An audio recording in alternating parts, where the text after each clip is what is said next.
방금 물 한 모금 마셨나요?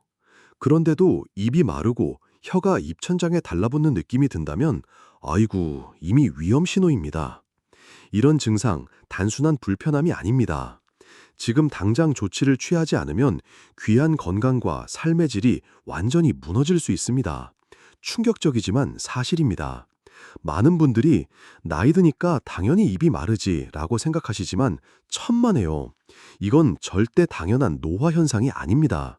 구강 건조증은 우리 몸이 보내는 심각한 경고 신호입니다. 과학 자료에 따르면 구강 건조증을 겪는 분들 중 87%가 수면 장애에 시달린다고 합니다. 밤에 목이 말라 잠에서 깨시나요? 물을 마셔도 금방 다시 입이 바짝 마르는 경험 혹시 해보셨나요? 어이구, 단순히 갈증이 아니라 이미 구강 건조증이 상당히 진행되고 있다는 분명한 신호입니다. 입안이 마르면 음식 맛도 제대로 못 느끼고 말할 때도 혀가 뻑뻑하고 심지어는 틀니까지 잘 맞지 않아 불편함을 겪는 어르신들이 정말 많습니다. 안녕하세요. 귀한 시간을 내어주신 10분 건강수다 시청자 여러분, 김영준 박사입니다. 저는 수십 년간 어르신들의 구강 건강을 지켜오면서 구강 건조증으로 고통받는 많은 분들을 만나왔습니다. 그리고 오늘 이 자리에는 아주 특별한 손님을 모셨습니다. 바로 박미경 여사님입니다. 박미경 여사님께서는 72세로 평생을 환자들을 돌보는데 헌신하셨던 베테랑 간호사 출신이십니다. 활동적이고 유쾌하신 분이신데 최근 구강 건조증으로 인해 많이 힘들어하고 계십니다. 박미경 여사님, 오늘 이렇게 귀한 발걸음 해주셔서 정말 감사드립니다. 네, 안녕하세요. 박미경입니다. 아이고야, 이렇게 좋은 자리에 초대해 주셔서 정말 감사합니다, 박사님. 사실 제가 간호사로 일하면서 누구보다도 건강의 중요성을 잘 알고 있다고 생각했거든요. 그런데 막상 제가 직접 구강 건조증을 겪어보니 참말로 너무나 당황스럽고 불편하더라고요. 밤에 잠을 설치는 건 기본이고 손주들이랑 이야기할 때도 목이 너무 마르니까 자꾸만 물을 찾게 되고 음식 맛도 예전 같지 않아서 밥 먹는 즐거움까지 사라지는 것 같았어요. 저 같은 사람이 이런 불편을 겪는다는 게 솔직히 좀 부끄럽기도 했습니다. 박미경 여사님, 절대 부끄러워하실 일이 아닙니다. 어머나, 오히려 귀한 경험을 나눠주셔서 정말 감사드립니다. 사실 구강 건조증은 단순히 입안이 마르는 불편함을 넘어 우리 몸 전체 건강에 심각한 영향을 미칠 수 있습니다. 침은 단순한 액체가 아닙니다. 침은 우리 몸의 첫 번째 방어선이자 천연 치료제입니다. 충격적인 연구 결과도 있습니다. 미국 하버드 의대 연구에 따르면 구강 건조증 환자는 심장병 위험이 2.3배, 폐렴 위험이 무려 3.8배나 높였다고 합니다. 왜 그럴까요?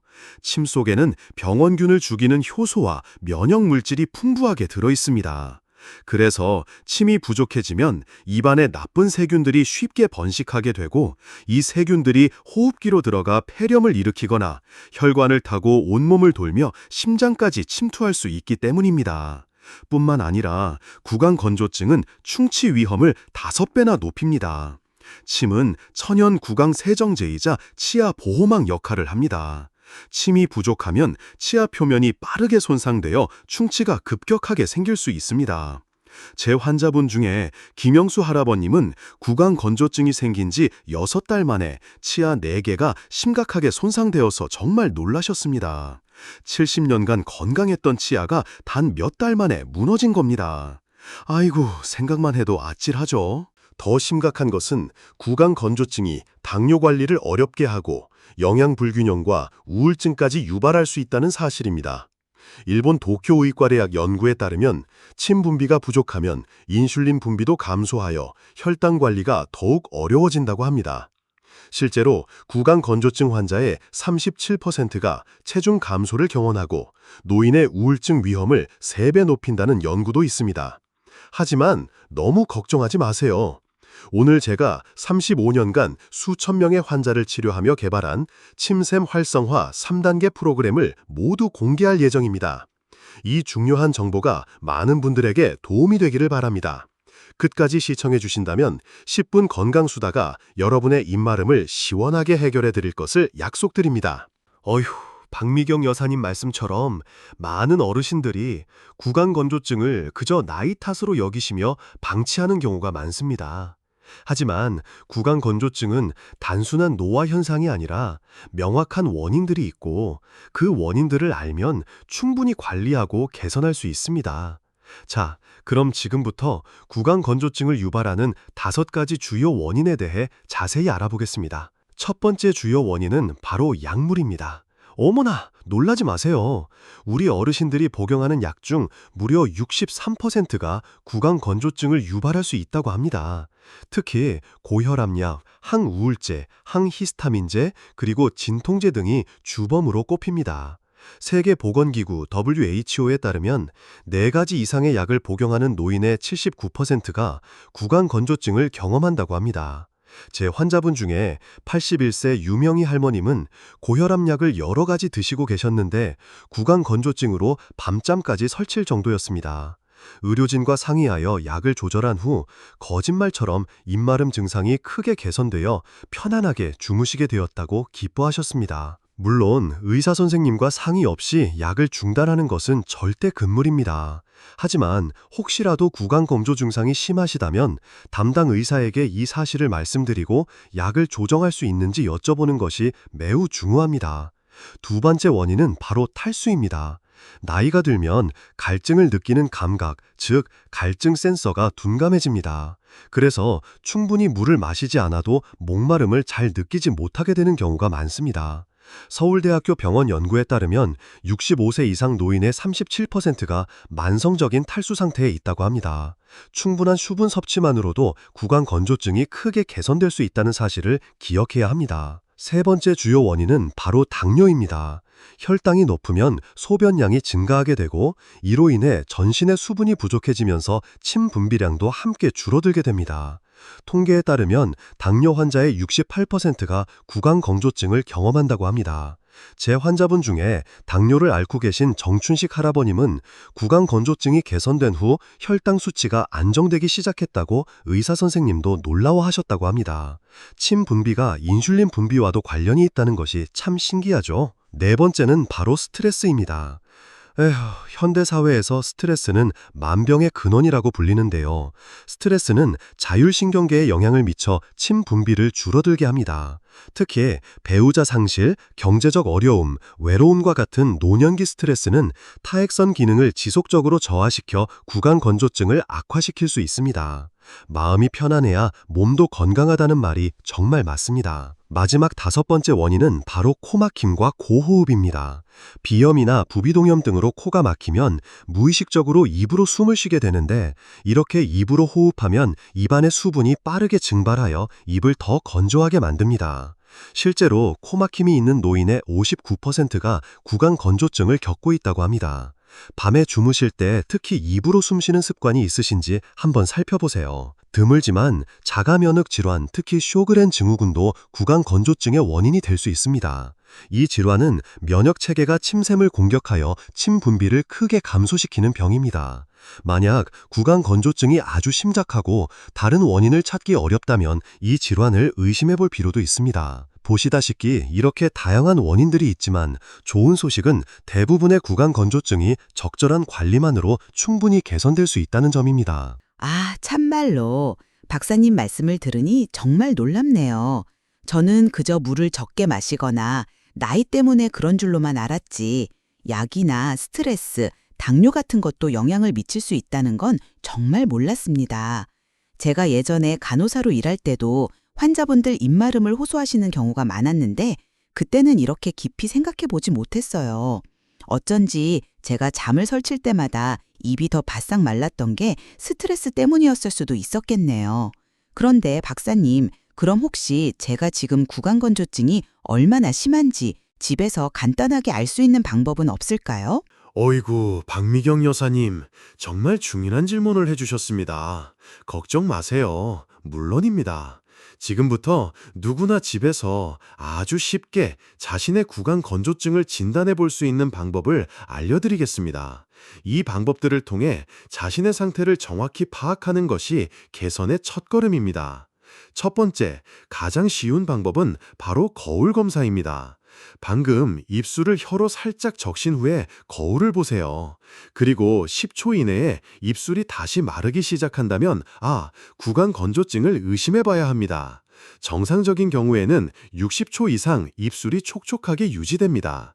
한번 지금 바로 거울을 보면서 해보셔도 좋습니다. 두 번째 방법은 티스푼 검사입니다. 깨끗한 티스푼 뒷면을 볼 안쪽에 살짝 대어보세요. 정상적인 경우에는 스푼이 볼에 달라붙지 않고 쉽게 떨어집니다. 하지만 구강 건조증이 있으신 분들은 스푼이 볼에 달라붙는 느낌을 받으실 겁니다. 이것은 침의 점도와 양을 간단하게 측정해 볼 수 있는 아주 유용한 방법입니다. 세 번째는 혀 검사입니다. 거울로 혀를 자세히 관찰해 보세요. 건강한 혀는 촉촉하고 연한 분홍빛을 띱니다. 하지만 구강 건조증이 심하면 혀가 갈라지고 붉거나 하얀 코팅이 보일 수 있습니다. 특히 혀 가장자리가 울퉁불퉁하게 보이거나 혀에 백태가 심하게 낀다면 심각한 구강 건조증의 신호일 수 있습니다. 마지막 네 번째는 침 웅덩이 검사입니다. 침이 정상적으로 분비되는 경우에는 입 바닥에 침이 고여 있어 작은 웅덩이 형태가 보입니다. 하지만 구강 건조증이 있으신 분들은 이런 웅덩이가 거의 보이지 않거나 아예 보이지 않습니다. 거울로 혀 아래쪽을 한번 확인해 보세요.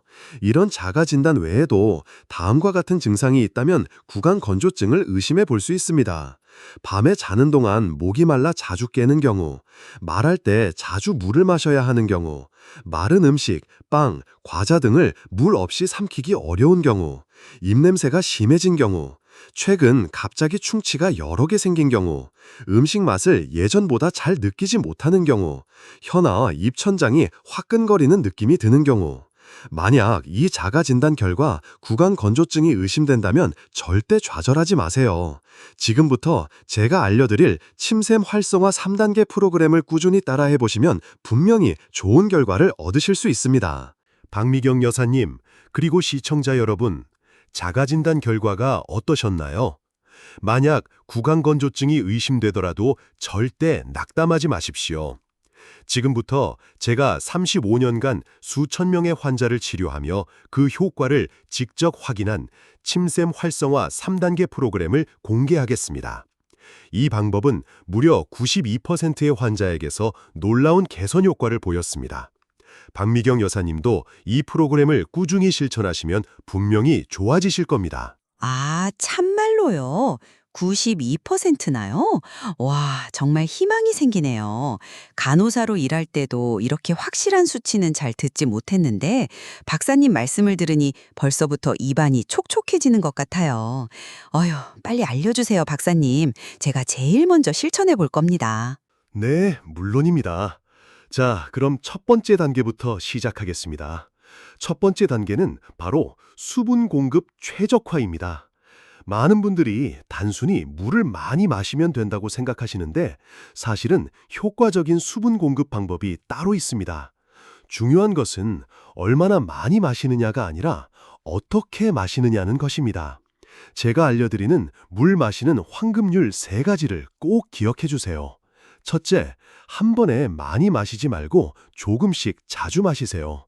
어이구, 한 번에 300ml 이상 벌컥벌컥 마시면 신장을 통해 그대로 배출되고 구강에는 별 도움이 되지 않습니다. 이상적인 방법은 한 번에 50에서 100ml씩 하루에 15회에서 20회 정도 나누어 마시는 것입니다. 제 환자분 중에 76세 김옥순 할머님은 매일 2리터 가까이 물을 마셨지만 여전히 구강 건조증에 시달렸습니다. 그런데 제가 같은 양이라도 작은 컵에 나누어 조금씩 자주 마시도록 조언한 후 거짓말처럼 입마름 증상이 크게 호전되었다고 기뻐하셨습니다. 어머나, 작은 습관의 변화가 이렇게 큰 차이를 만들 수 있습니다. 둘째, 물 마시는 시간이 매우 중요합니다. 특히 식사 1시간 전, 취침 30분 전, 그리고 기상 직후가 구강 건조증 관리에 아주 중요한 시간입니다. 이 시간에 물을 마시면 침 분비 촉진 효과가 2배 이상 높아진다는 연구 결과도 있습니다. 아침에 일어나자마자 미지근한 물 한 잔으로 시작하고 식사 전에 미리 물을 마셔두는 습관을 들여보세요. 셋째, 물의 온도도 중요합니다.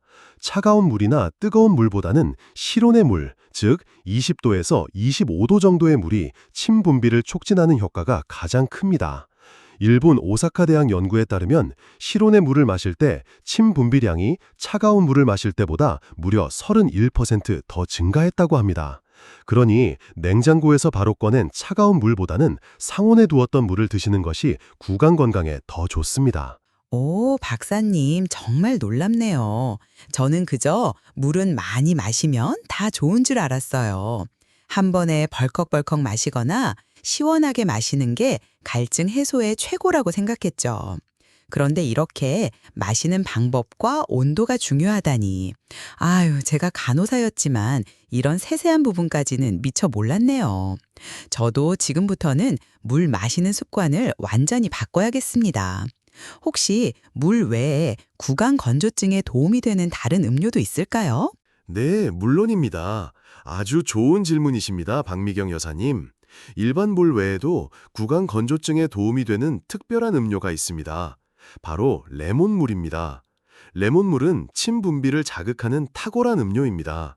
물 300ml에 레몬즙 반 스푼 정도를 타서 하루 3회 정도 마셔보세요. 레몬의 신맛이 침샘을 자극하여 침 분비를 늘려줍니다.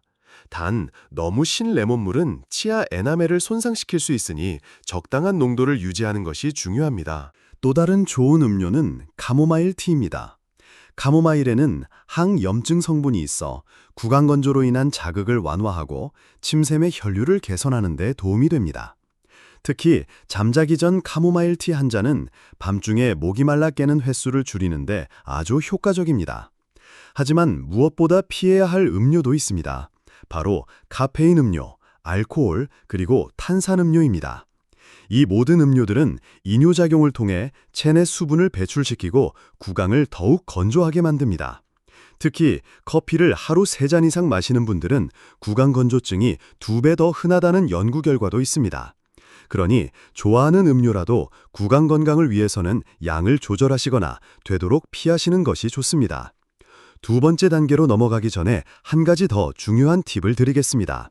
바로 코 호흡 습관입니다. 많은 어르신들이 무의식적으로 입으로 호흡하는 습관이 있습니다. 특히 수면 중에 그렇죠. 입으로 호흡하면 입안의 수분이 빠르게 증발하여 입을 더 건조하게 만듭니다. 코로 호흡하는 습관을 들이면 구강 건조증을 무려 30%까지 감소시킬 수 있습니다. 코 호흡을 돕는 간단한 방법은 취침 전에 입에 종이 테이프를 살짝 붙이는 것입니다. 의료용 종이 테이프를 사용하면 안전하고 응급 상황에서도 쉽게 떼어낼 수 있습니다. 이 방법을 실천한 제 환자들은 아침에 일어났을 때 입마름이 크게 줄었다고 보고했습니다. 자, 그럼 이제 침샘 활성화 3단계 프로그램의 두 번째 단계로 넘어가 보겠습니다. 이 두 번째 단계는 바로 침샘 활성화 방법입니다. 이 방법은 나이가 들면서 기능이 약해진 침샘을 다시 되살리는 놀라운 효과가 있습니다. 우리 몸에는 세 쌍의 주요 침샘이 있습니다. 귀 앞쪽에 이하선, 턱 아래쪽에 악하선, 그리고 혀 아래에 설하선입니다. 나이가 들면 이 침샘들이 위축되고 기능이 떨어지지만 적절한 자극과 운동을 통해 다시 활성화시킬 수 있습니다. 침샘을 활성화하는 가장 효과적인 방법 중 하나는 바로 침샘 마사지입니다. 이 방법은 일본 교토대학에서 연구된 것으로 노인의 침 분비량을 평균 42%나 증가시켰다는 놀라운 결과가 나왔습니다. 정말 대단하죠? 침샘 마사지는 다음과 같이 아주 간단하게 할 수 있습니다. 첫째, 이하선 마사지입니다. 귀 앞쪽에서부터 뺨을 향해 원을 그리듯 부드럽게 2분간 마사지합니다. 손가락 3개를 모아 원을 그리며 안쪽으로 압력을 주는 느낌으로 해주시면 됩니다. 둘째, 악하선 마사지입니다. 턱 아래쪽에 있는 침샘을 엄지와 검지로 부드럽게 2분간 마사지합니다. 귀 아래에서 턱 중앙으로 쓸어내리는 동작을 반복하시면 됩니다. 마지막 셋째, 설하선 마사지입니다. 혀 아래쪽을 혀로 눌러 자극하거나 턱 밑에서 목 방향으로 부드럽게 마사지합니다. 이 세 가지 마사지를 하루 3번 식사 전에 꾸준히 실천하시면 침 분비가 크게 증가하는 것을 느끼실 수 있을 겁니다. 제 환자분 중에 83세 장민수 할아버님은 침샘 마사지를 3주간 꾸준히 하신 후 이제는 식사할 때 물을 계속 마시지 않아도 된다고 하시며 아이처럼 기뻐하셨습니다. 어머나, 매일 하시던 물통 옆에 두고 식사하시던 습관이 완전히 사라진 겁니다. 아, 참말로. 박사님, 저도 지금 바로 해봐야겠네요. 이렇게 간단한 동작으로 침 분비가 늘어난다니 정말 신기하고 놀랍습니다. 예전에는 스트레스를 받으면 입이 더 말랐던 것 같은데 이렇게 마사지를 하면 마음도 편안해지고 입도 촉촉해질 것 같아요. 그럼 마사지 외에 다른 운동법도 있을까요? 그럼요, 박미경 여사님.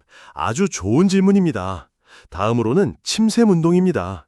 이것은 얼굴 근육과 침샘을 동시에 자극하는 운동으로 매우 효과적입니다. 첫 번째 운동은 입 벌리기입니다. 입을 최대한 크게 벌렸다가 5초간 유지한 다음 다시 다물기를 10회 반복합니다. 이 운동은 이하선을 자극해 침 분비를 촉진합니다. 두 번째는 혀 운동입니다. 혀를 최대한 내밀었다가 오른쪽, 왼쪽, 위, 아래로 움직이는 운동을 각각 10회씩 합니다. 이 운동은 설화선을 자극합니다. 세 번째는 볼 부풀리기입니다. 볼을 최대한 부풀렸다가 다른 쪽으로 공기를 옮기는 동작을 반복합니다. 이 운동은 볼 근육을 강화하고 이하선을 자극합니다. 마지막은 입술 운동입니다. 입술을 최대한 내밀었다가 미소 짓는 동작을 반복합니다. 이것은 얼굴 전체 근육을 사용해 모든 침샘을 자극합니다. 이런 운동을 하루 3번 각 5분씩만 해도 침 분비량이 크게 증가합니다. 특히 아침에 일어나자마자 하면 더욱 효과적입니다. 다음으로 침 분비를 촉진하는 음식에 대해 알아보겠습니다. 음식만으로도 구강 건조증을 크게 개선할 수 있다는 사실 알고 계셨나요? 침 분비를 자극하는 최고의 음식은 신맛이 나는 식품입니다. 레몬, 오렌지, 자몽과 같은 감귤류, 사과, 파인애플, 키위 등의 과일은 침샘을 강하게 자극합니다. 매일 이런 과일을 한 조각씩 드시는 것만으로도 큰 차이가 있습니다. 제 환자 79세 김정희 할머님은 매일 아침 사과 반 개를 드시기 시작한 후 구강 건조증이 눈에 띄게 개선되었습니다. 예전에는 아침에 입안이 사막 같았는데 이제는 훨씬 편하다고 말씀하셨습니다. 질긴 식품도 침 분비를 촉진합니다. 씹는 행위 자체가 침샘을 자극하기 때문입니다. 당근, 사과, 샐러리 같은 단단한 채소나 과일, 그리고 육포나 견과류도 좋은 선택입니다. 하루에 20분 이상 열심히 씹는 시간을 가져보세요. 향신료도 침 분비에 도움이 됩니다. 생강, 계피, 정향 등의 향신료는 침샘을 자극합니다. 매일 생강차를 한 잔씩 마시는 것만으로도 침 분비가 증가할 수 있습니다. 반면에 피해야 할 음식도 있습니다. 짠 음식, 매운 음식, 너무 단 음식, 커피, 알코올은 모두 구강을 더 건조하게 만듭니다. 특히 짠 음식은 체내 수분을 빼앗아 구강 건조를 악화시킵니다. 또한 무설탕 껌이나 무설탕 사탕도 침분비 촉진에 효과적입니다. 특히 자일리톨이 함유된 제품은 침분비를 자극할 뿐 아니라 충치 예방에도 도움이 됩니다. 하루에 3번, 식후에 10분간 껌을 씹으면 침분비가 크게 증가합니다. 스웨덴 예테보리 대학의 연구에 따르면 자일리톨 껌을 하루 3번씩 씹은 노인들은 구강 건조증 증상이 47% 감소했다고 합니다. 또한 충치 발생률도 크게 줄었습니다. 자, 그럼 이제 침샘 활성화 3단계 프로그램의 마지막 단계이자 매우 중요한 3번째 단계인 구강 보습 유지법에 대해 자세히 알려드리겠습니다. 앞서 말씀드린 방법들은 침 분비를 늘리는 데 큰 도움이 되지만 이와 함께 이미 건조해진 구강을 효과적으로 보습하고 편안함을 유지하는 것도 매우 중요합니다. 특히 침 분비가 완전히 회복되기까지는 시간이 걸릴 수 있으니 그동안 구강을 촉촉하게 유지할 수 있는 방법이 필요합니다. 구강 보습제는 구강 건조증으로 고통받는 분들에게 큰 도움이 됩니다. 시중에는 다양한 제품이 나와 있는데 어떤 것을 선택해야 할지 고민되실 겁니다. 35년 경력의 치과 의사로서 제가 권장하는 구강 보습제의 선택 기준을 알려드리겠습니다. 첫째, 알코올이 포함되지 않은 제품을 선택하세요. 알코올은 일시적으로 상쾌함을 주지만 장기적으로는 구강을 더 건조하게 만들 수 있습니다. 제품 뒷면의 성분표에서 에탄올 또는 알코올이라는 단어가 있는지 꼭 확인하세요. 둘째, 자일리톨이 함유된 제품이 좋습니다. 자일리톨은 보습 효과와 함께 충치 예방 효과도 있습니다. 많은 환자들이 자일리톨 함유 구강 스프레이를 사용한 후 큰 편안함을 느꼈다고 보고했습니다. 셋째, 카복시메틸셀룰로스, CMC 또는 히알루론산 성분이 포함된 제품이 효과적입니다. 이 성분들은 뛰어난 보습력을 가지고 있으며 효과가 오랫동안 지속됩니다. 특히 히알루론산은 자연침과 유사한 점도를 가져 편안함을 더해줍니다. 구강 보습제는 크게 스프레이, 젤, 그리고 입 헹구맥 형태로 나뉩니다. 각각의 장단점이 있으니 자신의 상황에 맞게 선택하세요. 구강 스프레이는 휴대가 편리하고 필요할 때마다 빠르게 사용할 수 있다는 장점이 있습니다. 외출 시에 특히 유용합니다. 제 환자분 중에 74세 이영자 할머님은 버스를 타거나 장을 볼 때 항상 구강 스프레이를 가지고 다니신다고 합니다. 목이 마를 때마다 한 번씩 뿌리면 정말 편해요 라고 말씀하셨습니다. 구강 젤은 효과가 오랫동안 지속되는 장점이 있습니다. 특히 밤에 사용하면 수면 중 구강 건조를 예방하는 데 효과적입니다. 취침 전에 소량의 젤을 구강 내에 바르고 자면 아침까지 보습 효과가 지속됩니다. 입 헹구렉은 구강 전체를 관리하는 데 좋습니다. 식사 후에 사용하면 음식물 찌꺼기를 제거하고 구강을 보습해줍니다. 단, 역시 알코올이 포함되지 않은 제품을 선택하는 것이 중요합니다. 이런 제품들은 약국이나 마트, 드럭스토어에서 쉽게 구할 수 있습니다. 비용도 큰 부담 없이 한 달에 2만 원 정도면 충분히 관리할 수 있습니다. 오, 박사님, 구강 보습제에도 이렇게 종류가 많고 선택 기준이 까다로운지 몰랐네요. 알코올이 들어간 건 안 좋다는 게 참말로 중요한 정보인 것 같아요. 그럼 혹시 집에서 직접 만들어서 쓸 수 있는 천연 보습제 같은 건 없을까요? 제가 직접 만들어서 쓰면 왠지 더 안심이 될 것 같아요. 어이구, 박미경 여사님, 역시 현명하십니다. 물론입니다. 더 경제적이고 자연 친화적인 방법을 원하신다면 집에서 직접 만드는 천연 구강 보습제도 아주 좋은 대안이 될 수 있습니다. 제가 환자들에게 자주 알려드리는 레시피를 공유하겠습니다. 첫 번째, 알로에베라 구강 스프레이 만드는 법은 간단합니다. 순수 알로에베라 젤 2술과 정제수 100ml를 섞은 후 소금 4분의 1 작은 술을 넣어 잘 저어줍니다. 작은 스프레이 병에 담아 필요할 때마다 구강에 뿌려주세요. 알로에베라는 뛰어난 보습 효과와 함께 항염 효과도 있어 구강 건조증으로 인한 자극을 완화해줍니다. 냉장 보관하시고 일주일 내에 사용하시는 것이 좋습니다. 두 번째는 코코넛 오일 구강관리법입니다. 고급 버진 코코넛 오일 한 작은 술을 입에 넣고 5분에서 10분간 천천히 양치하듯 움직이는 방법입니다. 코코넛 오일은 구강 내 수분을 보존하고 염증을 줄여주는 효과가 있습니다. 많은 어르신들이 이 방법으로 아침 구강 건조증을 크게 개선했다고 합니다. 다음으로는 구강 건조증을 악화시키는 생활 습관들과 이를 개선하는 방법에 대해 알아보겠습니다. 첫째, 담배는 구강 건조증의 주요 원인 중 하나입니다. 담배의 화학물질은 침샘을 손상시키고 침 분비를 감소시킵니다. 흡연자는 비흡연자보다 구강 건조증 발생률이 2.7배 높다고 합니다. 금연은 구강 건조증 개선에 가장 효과적인 방법 중 하나입니다. 둘째, 카페인과 알코올 섭취를 줄이세요. 이 두 물질은 강력한 이뇨작용이 있어 체내 수분을 감소시킵니다. 특히 저녁에 이러한 음료를 마시면 밤중에 구강 건조 증상이 악화될 수 있습니다. 셋째, 구강 호흡을 줄이고 코 호흡을 늘리세요. 앞서 말씀드렸듯이 입으로 호흡하면 구강 내 수분이 빠르게 증발합니다. 특히 수면 중 무의식적으로 입으로 호흡하는 경우가 많은데 이런 습관을 개선하는 것이 중요합니다. 이를 위한 간단한 운동으로 입술 밀봉 운동이 있습니다. 입술을 부드럽게 다물고 코로 천천히 숨을 들이마시고 내쉬는 것을 반복하세요. 하루에 3번 이 운동을 하면 자연스럽게 코 호흡 습관이 형성됩니다. 넷째, 너무 건조한 환경은 피하세요. 에어컨이나 히터를 강하게 틀면 실내 공기가 건조해지고 이는 구강 건조로 이어집니다. 이상적인 실내 습도인 40%에서 60%를 유지하는 것이 좋습니다. 가습기를 사용하거나 실내에 물그릇을 놓아두는 것만으로도 구강 건조증을 크게 개선할 수 있습니다. 특히 침실의 습도 관리는 밤중에 입이 마르는 증상을 줄이는 데 효과적입니다. 제 환자분 중에 77세 박순자 할머님은 침실에 가습기를 두고 사용한 후 밤에 목이 말라 깨는 일이 거의 없어졌다고 말씀하셨습니다. 5째, 스트레스 관리가 중요합니다. 스트레스는 침 분비를 감소시킵니다. 명상, 가벼운 운동, 취미 활동 등으로 스트레스를 관리하세요. 제 환자분 중에 정기적으로 태극권을 하시는 분들은 구강 건조증이 크게 개선되었다고 합니다. 마지막으로 규칙적인 수면은 침샘 건강에 중요합니다. 수면 부족은 침 분비를 감소시키고 구강 건조증을 악화시킵니다. 매일 같은 시간에 자고 일어나는 규칙적인 수면 습관을 유지하세요. 지금까지 알려드린 자가관리 방법으로 대부분의 구강 건조증이 개선됩니다.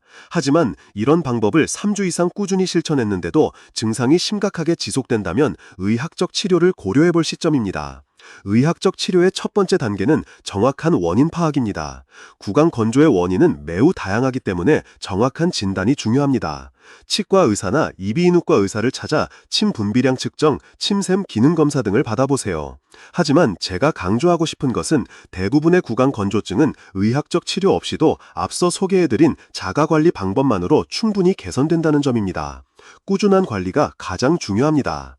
자, 이제 오늘 우리가 나눈 구강 건조증에 대한 이야기를 마무리할 시간입니다. 지금까지 저는 35년간의 경험과 연구를 바탕으로 구강 건조증 완전 정복 프로그램을 소개해드렸습니다. 이 5가지만 꾸준히 실천하시면 구강 건조증에서 벗어나 건강하고 촉촉한 입안을 되찾을 수 있습니다. 첫째, 수분 공급 최적화입니다. 물을 한 번에 많이 마시기보다 조금씩 자주 마시고 레몬물이나 카모마일 티를 활용하세요. 카페인과 알코올은 되도록 제한하는 것이 좋습니다. 둘째, 침샘 활성화입니다. 하루에 3번, 각 5분씩 침샘 마사지와 운동을 꾸준히 해주세요. 자일리톨검이나 사탕도 침 분비 촉진에 큰 도움이 됩니다. 셋째, 구강 보습 유지입니다. 알코올이 없는 구강 보습제를 사용하고 특히 취침 전에는 구강제를 활용하여 밤새 입안을 촉촉하게 유지하세요. 집에서 직접 만드는 천연 구강 스프레이도 좋은 대안이 될 수 있습니다. 넷째, 생활 습관 개선입니다. 코 호흡을 습관화하고 실내 습도를 적절히 유지하며 스트레스 관리와 규칙적인 수면도 매우 중요합니다. 다섯째, 영양 균형입니다. 비타민 A, C와 오메가3, 아연, 마그네슘이 풍부한 식품을 골고루 섭취하여 몸 전체의 건강을 챙겨주세요. 제 환자분들 중 이 프로그램을 꾸준히 실천한 분들의 무려 92%가 6주 내에 구강 건조증이 크게 개선되었습니다. 심지어 약물 치료를 받은 환자들보다도 더 높은 만족도를 보이셨습니다. 구강 건조증은 단순한 불편한 증상을 넘어 전신 건강에 심각한 영향을 미칠 수 있는 문제입니다. 하지만 적절한 관리만으로도 충분히 극복할 수 있다는 희망을 드리며 이 프로그램을 권해드립니다. 정말로 오늘 너무 좋은 정보 감사드립니다, 박사님. 저는 예전에는 그저 나이가 들면 당연히 입이 마르는 건 줄 알았어요. 그런데 오늘 의사 선생님 말씀을 듣고 나니 희망이 생겼습니다. 이제 잠도 편히 자고 손주들과도 신나게 이야기할 수 있을 것 같아요. 제가 간호사 출신이라 누구보다 건강의 중요성을 알지만 막상 제 문제에는 소홀했던 것 같아 반성합니다. 오늘 알려주신 방법들 꼭 실천해 볼 겁니다. 저처럼 구강 건조증으로 힘들어하는 많은 어르신들에게 이 영상이 꼭 도움이 되었으면 좋겠습니다. 어머나, 박미경 여사님의 말씀이 많은 분들께 큰 용기가 될 것 같습니다. 여러분, 지금까지 긴 영상을 시청해 주셔서 정말 감사합니다. 제가 나눈 이야기는 여러분의 건강한 정보 전달을 목적으로 제작된 것입니다. 물론 이 영상이 직접적인 의학적 진료나 전문가의 상담을 완전히 대체할 수는 없습니다. 개인마다 체질과 건강 상태가 다르기 때문에 같은 방법이라도 결과는 달라질 수 있습니다. 건강 정보는 항상 참고용으로 활용해 주시고 실제 실천은 여러분 본인의 상황과 판단에 맞게 이루어지는 것이 가장 좋습니다. 특히 기존에 다른 질환이 있으신 분들은 반드시 담당 의사와 상담 후 시도해 주세요. 그럼에도 불구하고 제가 오늘 알려드린 구강 건조증 관리법은 대부분의 분들께 안전하고 효과적인 방법입니다. 여러분의 건강한 노후와 행복한 미소를 진심으로 응원합니다. 우리 몸은 나이가 들어도 놀라운 회복력을 가지고 있습니다. 포기하지 마시고 꾸준히 관리하시면 분명히 좋은 결과가 있을 것입니다. 제 환자분 중 90세가 넘으신 분들도 이 방법으로 구강 건조증을 극복하셨습니다. 여러분도 할 수 있습니다. 오늘 영상이 도움이 되셨다면 좋아요를 눌러주시고 더 많은 분들이 이 정보를 접할 수 있도록 공유해 주시면 감사하겠습니다. 그리고 아직 저희 채널을 구독하지 않으셨다면 지금 바로 구독 버튼을 눌러주시고 알림 설정까지 해두시면 여러분의 건강한 노후를 위한 소중한 정보를 계속 받아보실 수 있습니다. 다음 영상에서는 노년기 잇몸 건강을 지키는 비법에 대해 알려드리겠습니다. 건강한 미소를 응원합니다. 다음 시간에 다시 만나요.